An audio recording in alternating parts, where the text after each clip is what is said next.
Hi, everybody. This is JD again, talking about COVID and treatment for upper respiratory infection.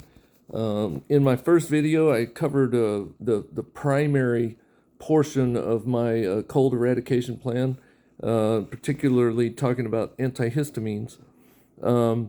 This video, I'm going to talk about the entire plan from the primary to the secondary to the tertiary levels.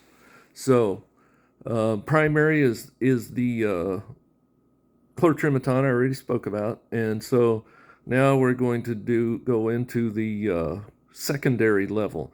Secondary treatment is things that will help you a lot with cold eradication and assist the primary treatment. And that would be such things as if you have a sore throat, you take a spoonful of honey, or you make a hot toddy. If nobody knows how to make a hot toddy, ask in the comments, and I'll be happy to fill you out.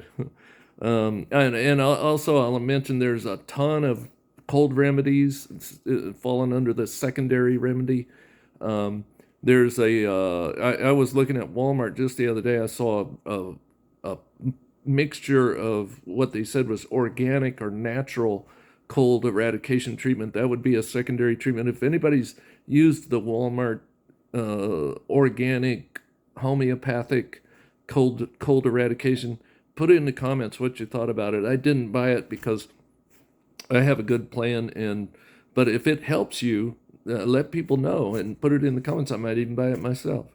Um, anyway, things like there's so many. Mentholatum is a wonderful, or Vicks vaporizing rub. Vicks and mentholatum is identical.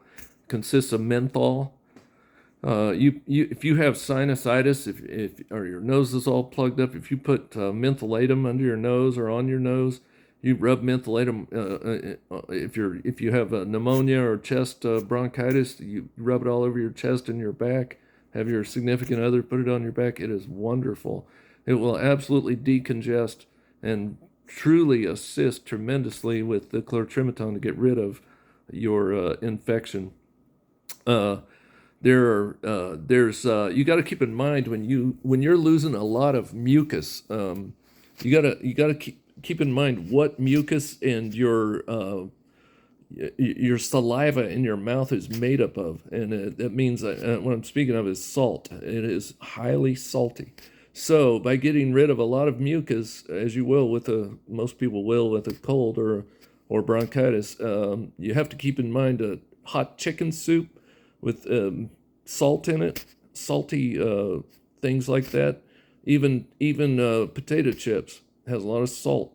You're going to need that when you have a cold or you have COVID, because you're getting rid of a lot of fluids, and that brings up drinking lots of water. Of course, you're going to be doing that too. Um, and there are so many other secondary treatments. I can't even list them here. So I'm sure people will bring them up in the comments, and that's wonderful. There's a lot of things you can do here. Things that I don't recommend would be some people run a humidifier. The thing about a humidifier is that your humidity in your room or in your home should be between 30% and 50%.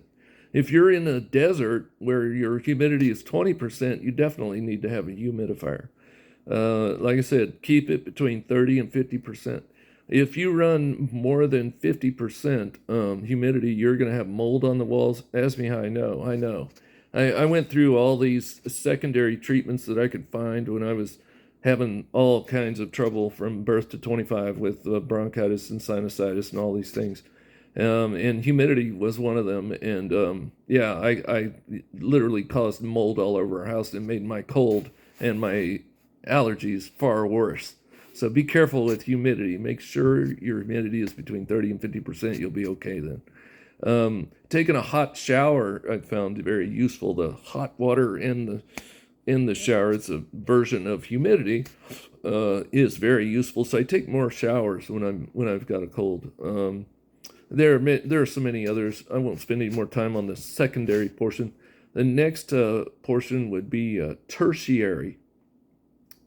Tertiary sounds like a fancy term or whatever, but Basically, what tertiary means is that everyone else is doing exactly the same thing you're doing. In other words, their lungs are dry, they never have a cold. Just like me, my lungs are dry, I never have a cold. My voice may sound deep. That's because I have thickened vocal cords, permanently thickened, because of repeated bronchitis. But like I say, it doesn't affect me any, and I don't have any cold at all right now. I feel fine. I feel great, and I have felt great since the age of 25. But anyway, yeah, that's the tertiary method. You can't be infected by other people if they also never have a cold, and so they're basically doing the same thing you're doing.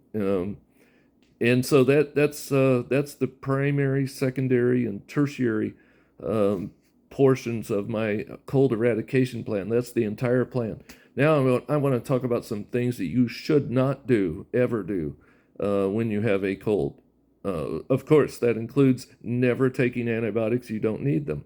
If you're taking enough chlortrimeton and doing the secondary methods that I just spoke of, no cold, no sore throat, nor strep throat, nor sinusitis will survive that. I guarantee it. I know, personally know. Um, some other things you should not do: pseudoephedrine. I mentioned earlier. Never, ever use that stuff. It should be prescription only. It should never be part of your cold plan ever. Pseudoephedrine might be useful after sinus surgery to keep you from having nosebleeds. That would be the absolute only reason to ever use it, and then by a doctor's order. Very dangerous stuff. Should be taken off the counter. It should be taken off of sales. It's also, of course, one of the components of methamphetamine. It's that pseudoephedrine is very dangerous. Anyway, let's see some other things. Never to use. There's of course there's Sudafed. These what I call shotgun remedies. Shotgun remedies contain several medicines all in one bottle, but they're all mild doses. Their maximum dose of antihistamine is way too low, and the maximum dose of the other drugs is maximum. So other drugs in shotgun remedies are pseudoephedrine. I mentioned already. You shouldn't even be using at all. There's Tylenol in that stuff. If you're running a fever, take Tylenol. Take your own separate Tylenol. If you are following the cold eradication plan I just outlined, you won't be running a fever because you won't have a cold. The other stuff is there's guafenicin. Guafenicin I'm kind of on the fence with. It doesn't do me any good, although our daughter likes guafenicin. Guafenicin is an expectorant. It's supposed to loosen mucus and get it out better and easier.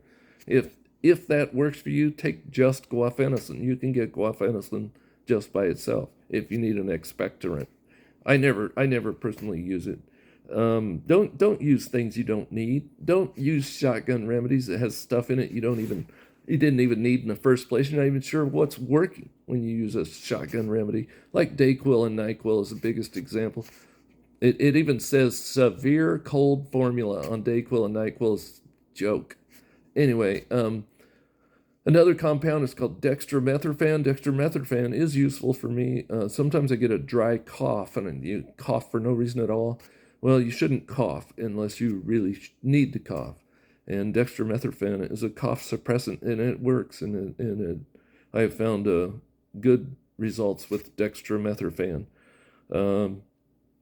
Let's see, that's about all the extraneous things I can think of. If you have anything that works, or if you have something that doesn't work that I didn't list, place it in the comments, and I'll certainly have a